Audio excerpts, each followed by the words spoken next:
Hello students. तो मेरे पढ़ाने का तरीका तो एक ही है। मैं किस तरीके से पढ़ाता हूँ आपको पता है। मैं पढ़ाता हूँ टाइप वाइज। कोई भी चैप्टर हो, कोई भी टॉपिक हो, मैथ्स हो या रीजनिंग, कोई भी सब्जेक्ट हो, लेकिन मेरा पढ़ाने का तरीका टाइप वाइज। सबसे पहले उसका कॉन्सेप्ट बताता हूँ, फिर टाइप वाइज चलते हैं। तो आज का टाइप हमने आपके सामने लिखा हुआ है। अक्सर आपने रेशियो में इस तरीके का क्वेश्चन देखा होगा। मैंने सोने मान के किया है, कहीं ना कहीं आपको हीरे मान के क्वेश्चन दिया होगा। हीरे वाला क्वेश्चन या सोने वाला क्वेश्चन, कुछ भी हो, चांदी सोना चांदी, क्या फर्क पड़ता है। क्वेश्चन का टाइप ये रहता है। मेरे को पता है कि इस तरीके का क्वेश्चन होता है, तो उसको किस तरीके से करना है तो मैं आपको बताऊंगा। इस क्वेश्चन को करने के बाद अलग से थोड़ा कॉन्सेप्ट बताने वाला हूं, जो कि आने वाले सवालों में यूज होगा। तो देखो, सवाल को पढ़ता हूं मैं। सोने की कीमत इसके वजन के वर्ग के समानुपाती है। एक आदमी ने सोने को 3:2:1 के अनुपात में तोड़ दिया और इसे 4620 रुपए का नुकसान हुआ। सोने की प्रारंभिक कीमत बताइए।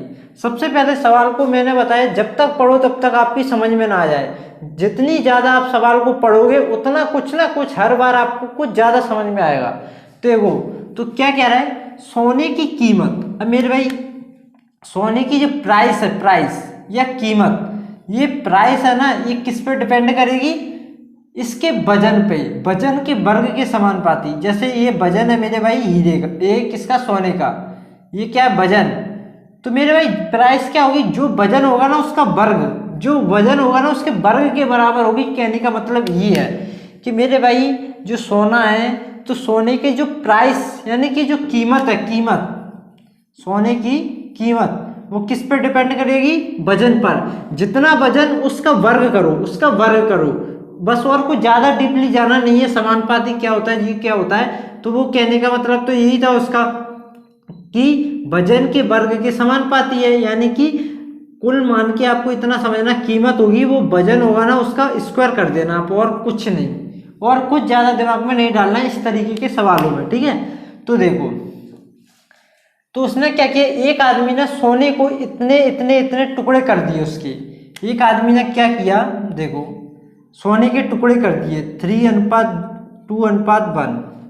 सोने के टुकड़े हैं, मान लो ये वाला टुकड़ा, इसका वजन 3 kg है, इसका 2 kg है, और इसका 1 kg है। अगर इसके टुकड़े वो ना करता, इसके टुकड़े वो ना करता। अच्छा, ये एक बात बताओ, आपने जैसे 20 किलो का पत्थर है, 20 किलो का पत्थर है, अगर आप उसे दो टुकड़ों में, बराबर टुकड़ों में फोड़ दो या अलग अलग कर दो, दो टुकड़े कर दिए, तो वजन उसका अलग अलग हो जाएगा, लेकिन वजन कम नहीं होगा। दोनों टुकड़े का वजन टोटल 20 किलो ही रहेगा। रहेगा या नहीं रहेगा? जैसे मैंने 10-10 किलो के दो टुकड़े कर दिए, तो क्या फर्क हुआ? बस टुकड़े हुए हैं, वजन पे कोई इफेक्ट नहीं पड़ेगा, वजन कम बिल्कुल नहीं होगा। तो यही कहने का मतलब है कि उसने टुकड़े तो किए लेकिन वजन कम नहीं होगा। वजन पहले पहले कितना होगा इसका? पहले अगर ये पत्थर, ये मैं पत्थर बोल रहा हूँ, इसको सोना, ये सोना अगर सोने के टुकड़े नहीं किए होते तो उसका जो वजन होता टोटल होता 3 और 2 5 और 1 6, 6 यूनिट या 6 kg मान लो, चलो 6 kg। ये क्या है? kg। अगर सोने के टुकड़े नहीं किए होते तो 6 kg वजन होता पूरे सोने का, ये गोला होता या कुछ भी होता। तो मेरे भाई अगर इसके टुकड़े नहीं किए होते तो इसका वजन 6, और मेरे भाई जब टुकड़े ही नहीं किए होते तो इसकी प्राइस कितनी होती? प्राइस होती इसके वर्ग के बराबर। अभी बताया ना कि जो कीमत होगी ना वो वजन के वर्ग के बराबर है, वजन का वर्ग। तो इसका वजन, अगर ये टुकड़ा नहीं किया तब की बात कर रहे हैं, जब टुकड़ा नहीं किया, सोने के टुकड़े नहीं किए, तब 6 किलो, और 6 किलो तो मेरे भाई प्राइस हो जाएगी इसकी 36। कितनी हो जाएगी? 36।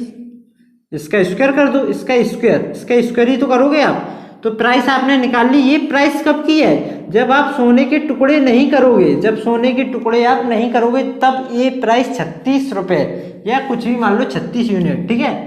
अब क्या किया मैंने, इसके टुकड़े कर दिए। 6 किलो सोना था, मैंने पहले 3 किलो का, एक 2 किलो का, एक 1 किलो का, ये टुकड़े कर दिए। तो इसका प्राइस क्या होगा? चेंज हो जाएगा। इसका प्राइस अभी 36 रुपए है, लेकिन जैसे ही मैंने अलग अलग टुकड़े किए तो इसका आपको पता है प्राइस की कंडीशन, तो आपको पता है वजन के वर्ग के बराबर, वजन है उसका वर्ग के बराबर इसकी कीमत है। तो मेरे भाई इसकी कीमत कितनी हो जाएगी? 9 हो जाएगी। इसकी कीमत कितनी होगी? ये 3 किलो का है तो 3 का वर्ग करोगे 9। अब वर्ग क्यों कर रहे हैं? वर्ग क्योंकि कंडीशन दी है, क्योंकि प्राइस जो है वो वजन के वर्ग के बराबर है, या समानुपाती, बात एक ही है, ठीक है। तो इसकी कीमत कितनी हो जाएगी 4 और इसकी कीमत हो जाएगी 1। इसका वर्ग 9, इसका वर्ग 4, इसका वर्ग 1। तो मेरे भाई पहले प्राइस थी 36, जब इसके टुकड़े नहीं हुए थे, जैसे टुकड़े हुए तो प्राइस अलग अलग हो गई और टोटल प्राइस हुई 9 और 1 10 और 4 14। कितनी हुई 14। पहले प्राइस 36, अब प्राइस 14। देखो ध्यान से समझना, पहले प्राइस 36, अब प्राइस कितनी है 14। तो मेरे भाई अब बताना, पहले 36 थी अब 14 है, तो आपको तो नुकसान हो गया, टुकड़े करने से नुकसान हो गया। पहले 36 रुपए का सोना था, अब वो 14 रुपए का बचा, तो हमको नुकसान हुआ। अब ये बताना है आपको कितने रुपए का नुकसान हुआ, आपको कितने रुपए का नुकसान हुआ। तो आप बोलोगे सर 36 और 14 इनका जब नुकसान निकालोगे तो आप निकालोगे 22 कि 22 यूनिट का नुकसान हुआ, 22 रुपए का नुकसान हुआ, कुछ भी बोल सकती हो। तो मेरे भाई एक्चुअल में आपको 22 का नहीं, आपको नुकसान हुआ है 4620 रुपए का। ये हमने नुकसान इसलिए निकाला क्योंकि सवाल में नुकसान दिया था हमारे पास, क्या था 4620। कितना था 4620। 4620 यहाँ से 1 यूनिट का मान निकालोगे तो आपका आ जाएगा, 22 से काटोगे 22 दूनी 44, 2 बचेगा, 22 से कम 22 0, 210। 1 यूनिट का मान आया 210। अब आपसे पूछा क्या है, देखो सोने की प्रारंभिक कीमत बताओ। प्रारंभिक कीमत यानी कि जब सोने को टुकड़े नहीं किए गए थे, जब सोने के टुकड़े नहीं किए गए थे, जब कीमत थी 36 रुपए। कितनी थी 36 रुपए। तो मेरे भाई 36 रुपए या 36 यूनिट, 1 यूनिट का मान 210, तो 36 यूनिट का मान मेरे भाई 36 गुणा 210। तो ये आ जाएगा आपका, जो भी है गुणा करके जो उत्तर आएगा वो प्रारंभिक कीमत हो जाएगी। और बाद में कीमत पूछेंगे तो मेरे भाई बाद की कीमत टोटल 14 यूनिट है तो 14 में गुणा कर दो, पहले की कीमत 36 यूनिट है तो 36 में गुणा कर दो। तो कहीं ना कहीं इस सवाल में ऐसा कुछ नहीं है, सिर्फ सवाल को समझना है, सवाल क्या कह रहा है। जो फर्स्ट टाइम करता है उसको थोड़ी सी दिक्कत आती है समझने में और करने में, बाद बाकी जो पहले कर चुका है उसको तो बिल्कुल प्रॉब्लम नहीं हुई होगी। बहुत शानदार तरीका मेरे भाई, बस आपको पता होना चाहिए जो प्राइस है ना वो वजन जितना होगा उसके वर्ग के बराबर होगी, और टुकड़े कर दिए तो मेरे भाई कीमत हो गई कम, और कम हो गई तो हो गया नुकसान। और नुकसान कितना हुआ वैसे 4620, और यहाँ कुछ और हुआ था, इसको बराबर रख दिए मैंने और 1 यूनिट का मान निकाल के जो भी पूछा आपको बता दिया। ठीक है, तो ये था इस सवाल का कॉन्सेप्ट, जो कि आपको बताना बहुत जरूरी था क्योंकि 1-2 सवाल ऐसे आ जाते हैं। अब मैं जो कॉन्सेप्ट बताने वाला हूँ इससे थोड़ा सा आगे चलते हैं, जो कि बिल्कुल बेसिक सी बातें हैं जो कि आपको जानना बहुत जरूरी है। ये सवाल देखो, सवाल क्या है मेरे भाई, 4 व 9 का मध्य समानुपात बताओ। देखो रेशियो जब पढ़ते हैं तो इन सवाल को भी पढ़ना पड़ता है, क्योंकि ये है छोटी क्लासों की बातें, लेकिन जानना जरूरी है, बताना हमारा काम है जब रेशियो हम पढ़ाते हैं। तो मेरे भाई सबसे पहले इस पर काम कर लो थोड़ा, समानुपात पर। ये क्या चीज़ होती है जान लेते हैं, थोड़ा सा पता होना चाहिए। समानुपात का मतलब होता है मेरे भाई, जैसे ए और बी का रेशियो में लिखता हूँ 3:2। कितना है, ए और बी का रेशियो है, क्या है ये अनुपात है, क्या ये अनुपात है। ऐसे मैं सी और डी का भी लिख दूं मेरे भाई, सी और डी का रेशियो भी लिख दूं 3:2। ये भी क्या है अनुपात, अनुपात। ए और बी का रेशियो, सी और डी का रेशियो, ए और बी का अनुपात, सी और डी का अनुपात कैसा है बराबर। ए बी का अनुपात और सी डी का अनुपात कैसा है बराबर। जब 2 नंबर यानी कि 2 रेशियो यानी कि 2 अनुपात बराबर होते हैं, इसको ध्यान से समझना। जब 2 अनुपात बराबर होते हैं, जब 2 अनुपात बराबर होते हैं तो उसी को हम कहते हैं समानुपात। तो समानुपात का साइन हम इस तरीके से लगाते हैं, इस तरीके से लगाते हैं, यानी कि 2 अनुपात आपको दिए होंगे वो आपस में बराबर होंगे, उनको हम बोलते हैं समानुपात। तो इस तरीके का क्वेश्चन आपको देखने को मिलता है कि 4 और 9 के मध्य समानुपात बताओ। तो इसका मतलब क्या होता है, मध्य की बात करेगा, मध्य की जगह ऐसे भी लिख देगा कि तृतीय समानुपात बताओ, और उसकी जगह लिख सकता है चतुर्थ समानुपात बताओ। तो एक एक उदाहरण मैं सबके बता देता हूँ, बहुत सिंपल है। तो होता क्या है इसमें, देखो इसमें पूछा है मध्य समानुपात, तो आपको ज़्यादा दिमाग नहीं लगाना है, सिर्फ इतना सा सोचना है मध्य की कह रहा है तो मध्य में आपको एक नंबर मान लो, A B C D X Y Z कुछ भी मान सकते हो। तो जैसे मैं इनकी दोनों के मध्य में मान लेता हूँ 4x और ये 9, इन दोनों के मध्य में मान लिया x, और आपको मानना है मध्य में कहेगा तो मध्य में मानना है, तृतीय कहेगा तीसरे स्थान पे तो तीसरे पे मानेंगे, चौथा कहेगा तो चौथे पे मानेंगे, ज़्यादा नहीं सोचना। ठीक है, अब इसमें होता है क्या, बीच वाली संख्या होती है वो डबल हो जाती है, बीच वाली संख्या होती है वो क्या हो जाती है, डबल हो जाती है। जैसे 4x(9) ये हो जाती है। देखो बीच वाली को मैंने डबल कर दिया, ये रेशियो और ये समानुपात, ठीक है। इनको समानुपात करना है तो क्या क्या, क्या रहता है, 4 के बटे में x और इस x के बटे में 9, इसका इसमें करोगे x², इसका इसमें करोगे 9 चौक 36, और ये हो जाएगा आपका √36 और ये हो जाएगा आपका 6।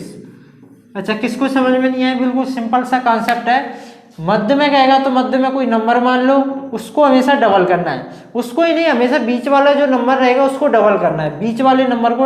यानी कि हमको टोटल 4 नंबर चाहिए, 4 संख्याएं, 1 2 3 4। आपके पास 4 पहले से है तो आपको कुछ नहीं करना है, सिर्फ बटे में लिखो, सॉल्व करो।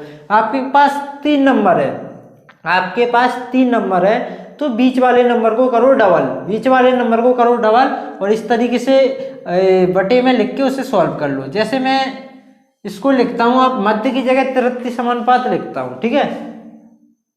जैसे मैंने सवाल में लिख दिया, देखो 4 और 9 का त्रित्य समानुपात बताइए, तो आपको क्या करना है, तृतीय कहेगा तो तीसरे नंबर पे नंबर मानना है अपनी मर्जी से, कोई x y z, और चतुर्थ कहेगा तो चतुर्थ नंबर पे।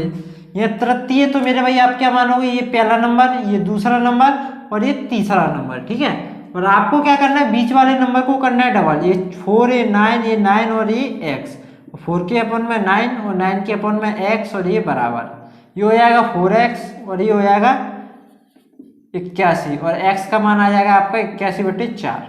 तो ये आ गया आपका तृतीय, ठीक है। क्या आ गया, तृतीय। तो ऐसे ही इसकी जगह मेरे भाई ये भी बोल देगा चतुर्थ समानुपात बताइए, लेकिन इसमें इसको चेंज कर देगा, इसमें 3 नंबर तो देना पड़ेगा, जब तो हम चौथी संख्या मानेंगे, 3 नंबर तो आपको देने पड़ेंगे, ठीक है। तो चतुर्थ जब भी पूछेगा 3 नंबर आपको दे देगा। जैसे इसमें दे दिया है 4, जैसे इसको पहले साफ करता हूं मैं, ठीक है, इसको साफ कर दूं तो आपकी समझ में आ जाएगा। जैसे 4 5 6 ये रेशियो में है, मतलब मैं रेशियो का निशान लगा नहीं रहा हूँ, ठीक है। चतुर्थ समानुपात बताना है तो आप क्या करोगे, चौथा नंबर x मानोगे। अब इसमें बीच वाली संख्या डबल करने की जरूरत तो है नहीं है, क्योंकि इसमें 4 नंबर तो पहले से ही दिए, हमको तो 4 नंबर चाहिए, ठीक है। तो क्या करोगे आप, 4/5 6/x, पहले के बटे में दूसरा, तीसरे के बटे में चौथा, इसका इसमें ये हो जाएगा 4x और ये हो जाएगा आपका 30, और x का मान आ जाएगा 30/4, ठीक है। इसे सॉल्व करोगे तो 15/2, तो x का मान आ गया, यानी कि चौथा नंबर आ गया 15/2। तो अब बताओ आपको किसको प्रॉब्लम है। ये सिंपल सा कॉन्सेप्ट है, मैंने जल्दी जल्दी आपको बता दिए, समझ में नहीं आया तो बता देना आप। बाद बाकी जरूरी बातें मैंने पहला सवाल कराया, और कल जो हमारा कॉन्सेप्ट आने वाला है वो आने वाला है सिक्कों पे। सिक्कों वाले सवाल आपने देखे होंगे, जो भी कंफ्यूजन होगी पूरी तरह खत्म करेंगे, बिल्कुल जड़ से बताऊंगा, बिल्कुल बेसिक से, और क्या क्या उसमें जानने वाली बातें हैं, क्या क्या बातें नहीं है। तो आज के लिए इतना ही, मिलते हैं नेक्स्ट वीडियो में, तब तक के लिए धन्यवाद।